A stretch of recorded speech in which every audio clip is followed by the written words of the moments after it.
વિદ્યાર્થી મિત્રો, ફરી એક વખત સરસ્વતી ગ્રુપ ઓફ એજ્યુકેશનમાં આપ સૌનું હાર્દિક સ્વાગત છે. વિદ્યાર્થી મિત્રો, આપણે સાયન્સ સબ્જેક્ટમાં ધોરણ 9 ચેપ્ટર નંબર 4 એટલે કે પરમાણુનું બંધારણ એના વિશે હાલ આપણે અભ્યાસ કરી રહ્યા છીએ. લાસ્ટ બાળકો આપણે પાર્ટ 1 માં યાદ કરો, આપણે એના ઇન્ટ્રોડક્શન વિશે બધી માહિતી મેળવી લીધી હતી કે પ્રોટોન, ઇલેક્ટ્રોન આ બે પરમાણુય કણ છે. પ્રોટોનની સંજ્ઞા P+, ઇલેક્ટ્રોનની સંજ્ઞા E- છે. પ્રોટોનનો વીજભાર શું હતો? +1, ઇલેક્ટ્રોનનો -1. પછી જે થોમ્સન એને ઇલેક્ટ્રોન એવું નામ આપેલું હતું. બરાબર. વીજભારની દ્રષ્ટિએ પરમાણુ તટસ્થ છે. કેનાલ કિરણો કોને કહેવાય? તો કે E. ગોલ્ડસ્ટીને એક વાયુ વિભાર નળીનો પ્રયોગ કર્યો હતો. એમાં ધન વીજભારિત કણો નીકળ્યા. E ધન વીજભારિત કણોને કેનાલ કિરણો એવું નામ આપવામાં આવેલું હતું. બરાબર. આ બધી વસ્તુ આપણે બાળકો પાર્ટ 1 માં જોઈ ગયા હતા. આજે આપણે પાર્ટ 2 જોવાનો છે અને એની શુભ શરૂઆત આપણે થોમ્સનના પરમાણુના નમૂનાથી કરવાની છે. શું પ્રશ્ન છે? થોમ્સનનો પરમાણુ નમૂનો સમજાવો. સાવ ઈઝી છે બાળકો. આકૃતિ જોવો ને ત્યારે તમને ખબર પડી જાય કે આ પરમાણુ નમૂનો છે એ શું કહેવા માંગે છે. ખાલી તમે આકૃતિ યાદ રાખશો એટલે આપમેળે તમને આખો પ્રશ્ન કઈ રીતે સ્ટેપ બાય સ્ટેપ લખવો એ ખ્યાલ આવતો જશે. ઓકે, તો ચાલો સ્ટાર્ટ કરીએ આપણે. ઓકે, પહેલું કે જે થોમ્સને કોણે જે થોમ્સને 1898 માં સૂચવ્યું કે પરમાણુ ગોળીય આકાર ધરાવે છે, જે તમે આકૃતિમાં પણ જોઈ શકો છો. આવું કોણે કીધું? જે થોમ્સને. ક્યારે કીધું? 1898 માં. કે કોઈ પણ પરમાણુ હોય ને એનો આકાર ગોળાકાર હોય, ગોળીય હોય અને એની ત્રિજ્યા એટલે કે રેડિયસ 10⁻10 મીટર હોય. આવું કીધું થોમ્સન ભાઈ 1898 માં. ત્રિજ્યા કેટલી હોય? 10⁻10 મીટર. કોઈ પણ પરમાણુ આકારમાં ગોળીય હોય અને એની ત્રિજ્યા 10⁻10 મીટર હોય છે.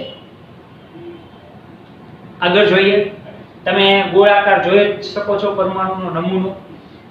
થોમ્સનના મત મુજબ પરમાણુ ધન વીજભારિત ગોળો છે, તેમાં ઇલેક્ટ્રોન જડેલા છે. એ ગોળો દેખાય છે કેવો છે? થોમ્સનના મત મુજબ ધન વીજભારિત, અને વચ્ચે વચ્ચે જે રહેલા છે એ ઇલેક્ટ્રોન જડેલા છે. આપણે નો આખું મસ્ત હાર હોય એમાં વચ્ચે વચ્ચે ડાયમંડ હોય એમ ફરતે. બસ આ એના જેવું જ કીધું થોમ્સને. આવા એના ઘણા બધા ઉદાહરણ આપ્યા, એ પણ આપણે આગળ જોશું. મજા આવશે તમને. પહેલા શું કીધું? પરમાણુ ધન વીજભારિત ગોળો છે, ત્રિજ્યા 10⁻10 મીટર. ઈ ગોળામાં વચ્ચે ક્યાંક ઇલેક્ટ્રોન જડેલા હોય, એટલે વચ્ચે વચ્ચે હોય, એક ધારા કન્ટિન્યુ હોય એમ નહીં. એવું એને કીધું. આગળ જોઈ તો એ તો તમે જો આકૃતિમાં બધું જોઈ જ શકો છો. આ ત્રિજ્યા બાળકો ખાસ યાદ રાખવી જરૂરી છે. 1 માર્કમાં પણ પૂછાય, ખાલી જગ્યામાં પણ પૂછાય. થોમ્સનના મત મુજબ પરમાણુની ત્રિજ્યા કેટલી છે? તો કે 10⁻10 મીટર. ઈ થોમ્સનના મત મુજબ હતો. બરાબર. ઈ મત સાચો કે ખોટો એ આપણે આગળ જોશું. એને આ બધી જે નિયમો આપ્યા હતા એ સાચા છે કે ખોટા એને કહી દીધું, પરંતુ સાયન્ટિફિક રીતે પ્રૂફ થયું છે કે નહીં એ આપણે જે જોવાનું બાકી છે ને આપણે આગળ જોશું. અત્યારે એને જે કીધું એ આપણે સમજી છીએ. ઓકે, આગળ જોઈએ. આ નમૂનો ક્રિસમસ કેકને મળતો આવે છે. તો કે ક્રિસમસ કેકને કઈ રીતે મળતો આવે? તો બાળકો યાદ કરો તમે 25 ડિસેમ્બર ક્રિસમસ હોય ને ત્યારે, તો ત્યારે તમે ક્રિસમસનો કેક જોયો હોય તો એમાં જો આખો આવી રીતના વ્હાઈટ કેક હોય અને એમાં રેડ કલરની ચેરી વચ્ચે વચ્ચે નાખેલી હોય, જડેલી હોય. જેમ આમાં પણ છે જો વ્હાઈટ બોર્ડમાં વચ્ચે વચ્ચે ક્યાંક ક્યાંક રેડ માર્કર છે. આખામાં નથી તો નો આવે. બરાબર. વચ્ચે વચ્ચે ક્યાંક ક્યાંક છે, જ્યાં જે જરૂર પડે ત્યાં જ. તો ઈ ક્રિસમસ કેકમાં જેમ હતું એવું જ આમાં છે પરમાણુના નમૂનામાં, કે વચ્ચે આખો વ્હાઈટ કેક અને વચ્ચે વચ્ચે ક્યાંક રેડ કલરની ચેરી છે, જડેલી છે. ઈ ચેરી શું છે? ઇલેક્ટ્રોન છે. અને વ્હાઇટ કેક છે એ પરમાણુ છે. એટલે પરમાણુમાં ઇલેક્ટ્રોન જડેલા છે. એ પોઈન્ટ અહીંયા હતો જ આપણે. તો એ જ વસ્તુ ક્રિસમસ કેકમાં પણ હોય. એટલે ક્રિસમસ કેકને આ પરમાણુનો નમૂનો મળતો આવે છે. થોમ્સન આવે એટલે કેક ખાઈ લેવાની ભૂલ્યા વિના, અથવા કેક કાપી નાખવાની થોમ્સનના નામની. ઓકે, આગળ જોઈ તો કે આ નમૂનો સમજવા ઘણા બધા ઉદાહરણો છે. એવું નથી કે આ ક્રિસમસ કેક જ લઈ શકો. તરબૂચનું ઉદાહરણ પણ તમે લઈ શકો. તો કે ઓહો, ઈ કઈ રીતે? આ નમૂનો સમજવા માટે તરબૂચનું ઉદાહરણ પણ લઈ શકાય. હવે તમને ખબર પડી ગઈ છે કઈ રીતે તરબૂચનું ઉદાહરણ લેવું. પાણી આવી ગયું? ઓકે. તરબૂચ શું હોય? તો કે આખું અંદરથી લાલ હોય, ગોળાકાર જ હોય, લાલ હોય, અને એમાં વચ્ચે વચ્ચે કાળા તરબૂચના બી હોય. આના જેવું થઈ ગયું ને મેચ. એટલે આપણે તરબૂચનું આનું ઉદાહરણ પણ લઈ શકીએ. આખામાં બી હોય એવું તો જરૂરી નથી, અને આખામાં તરબૂચ હોય એવું જરૂરી નથી. વચ્ચે વચ્ચે ક્યાંક તો બી આવશે જ, એ આપણે કાઢવા પડતા હોય. બરાબર? એટલે આખો જે ભાગ છે એ તરબૂચનો હશે, પરંતુ વચ્ચે વચ્ચે ક્યાંક કાળા બી હશે. આમાં એમ જ આખો ભાગ પરમાણુનો હશે, વચ્ચે ક્યાંક ક્યાંક ઇલેક્ટ્રોન જડેલા હશે. તો તરબૂચ છે એ પરમાણુ, ઇલેક્ટ્રોન છે એ બી. સમજાઈ ગયું? જેમ કેક હતું એ પરમાણુ હતો, વચ્ચે રેડ ચેરી હતી એ શું થઈ? તો કે ઇલેક્ટ્રોન જડેલા. એટલે ઈ જ ઉદાહરણ તમે કેકમાં પણ લઈ શકો, તરબૂચમાં પણ લઈ શકો. આ બંનેની મદદથી બાળકો તમે થોમ્સનનો પરમાણુનો નમૂનો વ્યવસ્થિત રીતે સમજાવી શકો. વિચારો, આવા પ્રશ્ન આપણે સાવ ઈઝી ભણવાના છે. ડન? આગળ જોઈએ આપણે. તો કે થોમ્સને સૂચવ્યું કે પરમાણુમાં ઋણ વીજભાર અને ધન વીજભાર સમાન માત્રામાં છે. તેથી વીજભારની દ્રષ્ટિએ પરમાણુ તટસ્થ છે. આ લાઈન બાળકો આપણે ત્રીજી વાર આવી ગઈ. 8મા પ્રશ્નમાં 7 થી 8 પ્રશ્નોમાં એક વસ્તુ ત્રીજી વાર આવી ગઈ. એનું ઇમ્પોર્ટન્સ તમે ખાસ સમજજો. થોમ્સને શું કીધું? વીજભારની દ્રષ્ટિએ પરમાણુ કેવો છે? તો કે તટસ્થ છે. શું કામ? કેમ કે એમાં ઋણ વીજભાર એ સરખા છે, ધન વીજભાર એ સરખા છે. 5 ધન વીજભાર હોય તો સામે 5 ઋણ વીજભાર છે. 25 ધન વીજભાર છે તો સામે 25 ઋણ વીજભાર છે. ઉડી ગયા? શું થયું? તટસ્થ, 0. ઓકે, આગળ જોઈએ. આ નમૂનાને બીજા કયા નમૂનાથી ઓળખી શકાય? હવે જો બાળકો આવી રીતના ટ્વિસ્ટ કરીને પણ તમને પ્રશ્ન પૂછાઈ શકે. એવું ન કે થોમ્સનનો પરમાણુ નમૂનો સમજાવો. તમને પ્રશ્નમાં એમ પૂછે તો પ્લમ પુડિંગ નમૂનો સમજાવો, તો તમને વિચાર આવે એટલે આવો પ્રશ્ન તો આપણે સિલેબસમાં જ નથી. બરાબર? એવું નથી કે પ્લમ પુડિંગ, આ જે આખો નમૂનો છે એને પ્લમ પુડિંગ, રાઝન પુડિંગ તથા તરબૂચના નમૂનાથી પણ ઓળખી શકાય છે. એટલે એવું જરૂર નથી તમને થોમ્સનનું નામ જ આપે. આ પ્રમાણે નામ લઈને પણ તમને પ્રશ્ન પૂછી શકે છે. એમાં જવાબ તો સેમ જ આવે, લખેલો છે જ. ક્યાં ક્યાં નામ થયા? ક્રિસમસ કેક જેવો, તરબૂચ જેવો, પ્લમ પુડિંગ, રાઝન પુડિંગ, 4 અને મેઇન નામ થોમ્સન. એક જ પ્રશ્નને બાળકો તમે અલગ અલગ 5 રીતથી પૂછાઈ શકે છે, પણ જવાબ એનો એક જ આવશે. અને સાવ ઈઝી પ્રશ્ન છે. બરાબર? પહેલા શું કીધું? તો કે 1898 માં થોમ્સને સૂચવ્યું પરમાણુ ગોળીય આકાર ધરાવે છે. ત્રિજ્યા 10⁻10 મીટર. આ નમૂનો ક્રિસમસ કેકને મળતો આવે છે કારણ કે શું કીધું? પરમાણુમાં ઇલેક્ટ્રોન જડેલા છે. તો ક્રિસમસ કેકમાં કેમ કેક હોય, વચ્ચે લાલ ચેરી હોય, એવી રીતના આ ઉપરાંત આ નમૂનો તરબૂચને પણ મળતો આવે છે. આખું તરબૂચ, વચ્ચે એમાં કાળા બી, જેમ ઇલેક્ટ્રોન જોડેલા હતા એ. અને બીજું શું કીધું? કે એમાં જેટલો ઋણ વીજભાર હોય એટલો જ ધન વીજભાર હોય. એટલે બેય કેવો હોય? આખો વીજભારની દ્રષ્ટિએ તટસ્થ, ઉપર નીચે વધુ ઓછા હશે નહીં, લેવલ તટસ્થ હશે. અને આ જે નમૂનો છે એને પ્લમ પુડિંગ, રાઝન પુડિંગ તથા તરબૂચના નમૂનાથી પણ ઓળખી શકાય છે. બાળકો 3 માર્કમાં આ પ્રશ્ન મોસ્ટ આઈએમપી છે, એટલે યાદ રાખવો ખાસ જરૂરી છે. સાવ સિમ્પલ પ્રશ્ન હતો. અમુક પોઈન્ટ તમે યાદ રાખો એટલે આપમેળે તમને ખબર પડી જ જાય કે હવે આગળ આપણે શું લખવાનું છે. ઓકે, તો આપ જે પહેલો પ્રશ્ન છે બાળકો તમારી બુકમાં નોટ ડાઉન કરી લ્યો.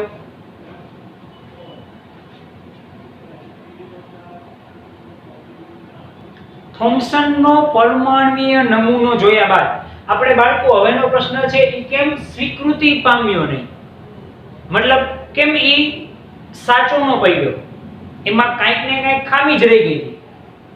અથવા આ પ્રશ્ન તમને એમ પણ પૂછાઈ શકે કે થોમ્સનના પરમાણ્વીય નમૂનાની મર્યાદા જણાવો. બરાબર, થોમ્સને શું શું કીધું હતું કે પરમાણુ હંમેશા ગોળાકાર હોય, ત્રિજ્યા 10⁻10 મીટર હોય, ઇલેક્ટ્રોન પરમાણુમાં જડેલા હોય, એને ક્રિસમસ કેક સાથે સરખાવ્યું હતું, તરબૂચના નમૂના સાથે સરખાવ્યું હતું. બરાબર, આ ઉપરાંત એમાં ધન વીજભાર અને ઋણ વીજભાર બંને સરખા જ હોય, જેથી વીજભારની દ્રષ્ટિએ પરમાણુ છે એ તટસ્થ હોય. એને પ્લમ પુડિંગ, રાઝન પુડિંગ, તરબૂચનો નમૂનો, આવા અવનવા ઘણા બધા નામ આપ્યા હતા. છતાં પણ આટલી બધી બાળકો થોમ્સને મહેનત કર્યા બાદ પણ એનો જે પરમાણુનો નમૂનો છે એ સ્વીકૃતિ પામ્યો નહીં, મતલબ માર્કેટમાં અવેલેબલ ન થયો. કારણ કે એમાં કાંઈક ને કાંઈક થોડીક એવી ખામી રહી ગઈ હતી. એને જે માહિતી આપી હતી એ અમુક અંશે ખોટી હતી. તો સ્વાભાવિક છે, આ વિજ્ઞાન છે, કવિની કલ્પના આમાં ચાલે નહીં. આમાં તમારે સાબિતી પણ દેવી પડે. તો આમાં સાબિત કર્યું જ્યારે થોમ્સનનો નમૂનો, ત્યારે અમુક જે એની સાબિતી હતી એ ખોટી ઠરાવ થતી હતી, એટલે થોમ્સનનો નમૂનો સ્વીકૃત ન પામ્યો. કઈ કઈ એની સાબિતી છે જે ખોટી ઠરાવી એ આપણે હવે જોવાની છે. ઓકે, તો એમાં પહેલી છે કે થોમ્સને પરમાણ્વીય નમૂનામાં ધન વીજભાર અને ઋણ વીજભારની ગોઠવણી સાચી ન હતી. એને જે પ્રમાણે નમૂનામાં ધન વીજભાર અને ઋણ વીજભાર ગોઠવાતા, પેલી તો એ કે એની ગોઠવણી જ સાચી નહોતી. કારણ કે બંને વીજભાર પરસ્પર એકબીજાના વિરુદ્ધ હોવાથી એકબીજામાં ભળી જવા જોઈએ. સ્વાભાવિક છે, ધન વીજભાર એટલે કે પ્લસ, ઋણ વીજભાર એટલે કે માઈનસ, આ બે એકબીજાના વિરુદ્ધ થયા ને. તો વિરુદ્ધ હોય વીજભાર એકબીજાને આકર્ષે. શું કરે? આની બાજુ ખેંચાવાની ટ્રાય કરે. માઈનસ છે તો પ્લસ બાજુ ખેંચાવાની ટ્રાય કરે. એકબીજાની તરફ આકર્ષે અને એકબીજામાં મિક્સ થઈ જાય. પણ આનામાં એવું થતું નહોતું, કેમ કે એને ગોઠવણી જ એની સરખી કરી નહોતી, એની ગોઠવણી જ ખોટી હતી, એટલે આવું થતું નહોતું. બાકી જનરલી શું હોય, આપણે તમે 7મા 8મા ધોરણથી ભણતા હો છો, યાદ કરો ઓલા ચુંબકના તમે પ્રયોગ કરતા, સોયના ચુંબકના, કે વિરુદ્ધ વીજભાર એકબીજાને આકર્ષે. પ્લસ પ્લસ હોય આ અપાકર્ષે, મતલબ એકબીજા તરફ નો ખેંચાય. માઈનસ માઈનસ હોય ઈ પણ એકબીજા તરફ નો ખેંચાય, કેમ કે સરખા છે. પરંતુ જ્યારે વિરુદ્ધ વીજભારની વાત થાય, એટલે કે એક પ્લસ એક માઈનસ, તો બંને એકબીજા તરફ આકર્ષાય છે અને એકબીજામાં ભળી જાય છે. પરંતુ એ થોમ્સનમાં થતું નહોતું, કારણ કે એની ગોઠવણી જ ખોટી હતી. આ પહેલી એની મર્યાદા, એને નમૂનાની.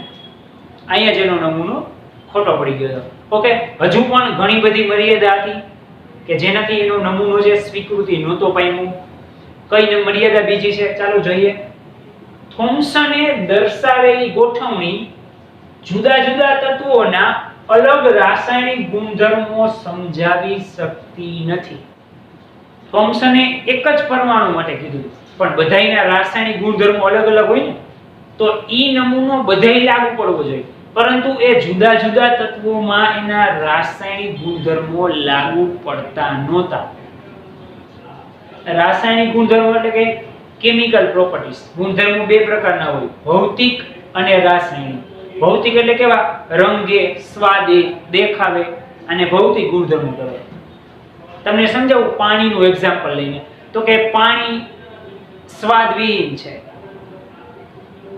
એનો કઈ સ્વાદ ન હોય, એનો કઈ કલર ન હોય, દેખાય છે, હા, આ બધા પાણીના ભૌતિક ગુણધર્મો થયા. પરંતુ રાસાયણિક ગુણધર્મો એટલે કે પાણીને આમાં નાખતા ભળી જાય છે, આમાં નાખતા ભળતું નથી. દૂધમાં નાખો ભળી જાય, તેલમાં નાખો ન ભળે, બેયની સપાટી અલગ થઈ જાય. બરાબર? તો આ બધું શું છે? એના રાસાયણિક ગુણધર્મો છે કે જેમાં પ્રક્રિયા કરવામાં આવે એને રાસાયણિક ગુણધર્મો કહેવામાં આવે છે. તો થોમ્સને એક જ પરમાણુ નમૂનામાં બધાય તત્વોના રાસાયણિક ગુણધર્મો દઈ દેવાના હતા, પરંતુ એ બધાય તત્વોના જુદા જુદા તત્વોના ગુણધર્મો એકમાં દેવાના હતા, પણ એ બધાય તત્વો માટે અલગ અલગ રાસાયણિક ગુણધર્મો આવતા હતા. થોમ્સને આપ્યા એકના જ, તો બાકીનાનું શું કરવાનું? એ થોમ્સન સમજાવી શક્યો નહોતો. એટલે એ પણ શું આવી ગઈ, એની એક મર્યાદા આવી ગઈ કે એ જુદા જુદા તત્વોના રાસાયણિક ગુણધર્મો નો સમજાવી શક્યો. ઓકે, ત્રીજી મર્યાદા, અન્ય વૈજ્ઞાનિકો દ્વારા થયેલા પ્રયોગોના પરિણામો થોમ્સનનો પરમાણ્વીય નમૂનો સમજાવી શક્યો નહીં.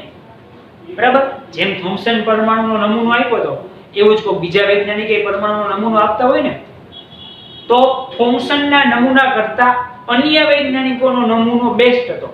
કેમ કે એમાં જે આ મર્યાદાથી દૂર થઈ જતી હોય, અમુકમાં આ મર્યાદા દૂર થઈ જતી હોય, બધી મર્યાદા એક નમૂનામાં આવતી નહોતી. બરાબર, અન્ય વૈજ્ઞાનિકોનો નમૂનો જે હતો એ થોમ્સન કરતા સારો હતો, એટલે ઈ કેપેબલ કરવામાં આવ્યું, જ્યારે આને સ્વીકૃતિ આપવામાં આવી નહીં. આ સાવ સિમ્પલ કે ભાઈ ક્લાસમાં ટીચરે 5 જણાને કીધું કે ડ્રોઈંગ કરો કોઈ પણ એક વસ્તુનું, કે ભાઈ મોર, ચાલો પક્ષીમાં મોરનું ડ્રોઈંગ કરો, તો સ્વાભાવિક છે ને ટીચર 5 નું ડ્રોઈંગ જોશે, પછી એમાંથી જે સારું હશે એ સિલેક્ટ કરશે. એવું નહીં કે પેલું જે ડ્રોઈંગ છે એ ચાલો બાકીના 4 નથી જોવા, એવું થશે નહીં. એમાં જે સારું હોય સિલેક્ટ થાય. આમાં એના જેવું જ હતું, આનામાં ઘણી બધી મર્યાદા હતી, પણ જે અન્ય વૈજ્ઞાનિકોનું આ જ મોડેલ હતું એમાં ઓછી મર્યાદા હતી, એટલે એ વધુ સિલેક્ટિવ હતી થોમ્સન કરતા. બરાબર, આ બધી ખામીઓને કારણે થોમ્સનનો પરમાણુનો નમૂનો છે એ સર્વસ્વીકૃત ન થયો. કઈ કઈ ખામીઓ ચાલો આપણે જોઈએ, ફરી એકવાર રિપીટ કરીએ કે પહેલું તો એ કે એમાં ઇલેક્ટ્રોનની ગોઠવણી વ્યવસ્થિત નહોતી. કારણ કેમ કે જો એકબીજાના પરસ્પર વિરુદ્ધ વીજભાર હોય તો એકબીજામાં આકર્ષાઈને ભળી જવા જોઈએ, આ તો ભળતા જ નહોતા. બીજું, જુદા જુદા તત્વોના અલગ અલગ રાસાયણિક ગુણધર્મો હોય એ થોમ્સનનો પરમાણ્વીય નમૂનો સમજાવી શકતો નથી. અને ત્રીજું કે જેમ થોમ્સને કંઈક પ્રયોગ કર્યા એમ બધાયના પ્રયોગ ચાલુ જ હોય ને, બરાબર, તો થોમ્સને એના પ્રયોગ કરી લીધા પછી આવા તારણો આપ્યા, તો બધાએ એના પ્રયોગ પછી કંઈક ને કંઈક તારણો આપ્યા હશે અને એના ઉપર રિસર્ચ ચાલુ થયું હોય. તો થોમ્સન કરતા બીજા અન્ય વૈજ્ઞાનિકોમાં ઓછી મર્યાદા હતી, એટલે કે ઓછી ભૂલ હતી. એની ગોઠવણી થોમ્સન કરતા થોડાક અંશે વધુ સારી હતી, એટલે એ લોકોનો સર્વસ્વીકૃત થવા માંડ્યો, જ્યારે થોમ્સનનો પરમાણુનો નમૂનો છે એ સર્વસ્વીકૃત ન થયો. ઓકે બાળકો, તો આ 3 પોઈન્ટ પ્રશ્ન સાથે સાવ ઈઝી છે, તમને સમજાઈ જ ગયા છે. થોમ્સનનો પરમાણુ નમૂનો પૂછાય તો એની સાથે સાથે 4 માર્કમાં બાળકો આવી રીતના પણ પ્રશ્ન પૂછાઈ શકે કે કેમ એનો પરમાણુનો નમૂનો સર્વસ્વીકૃત ન થયો, અથવા થોમ્સનના નમૂનાની મર્યાદા સમજાવો. જો 2 માર્કમાં પૂછાય તો આટલું જ આવે, પરંતુ 4 માર્કમાં પ્રશ્ન પૂછાય તો આગળ આપણે જે પ્રશ્ન જોયો થોમ્સનનો પરમાણુનો નમૂનો એ પણ તમારે લખવો પડે, અને એની સાથે સાથે એની મર્યાદા છે એ પણ લખવી પડે. ઓકે, જે પ્રમાણે પૂછાય એ પ્રમાણે લખવાનું રહે. અત્યારે બાળકો આ 3 પોઈન્ટ તમારી બુકમાં ઝડપથી એક વખત નોટ ડાઉન કરી લ્યો.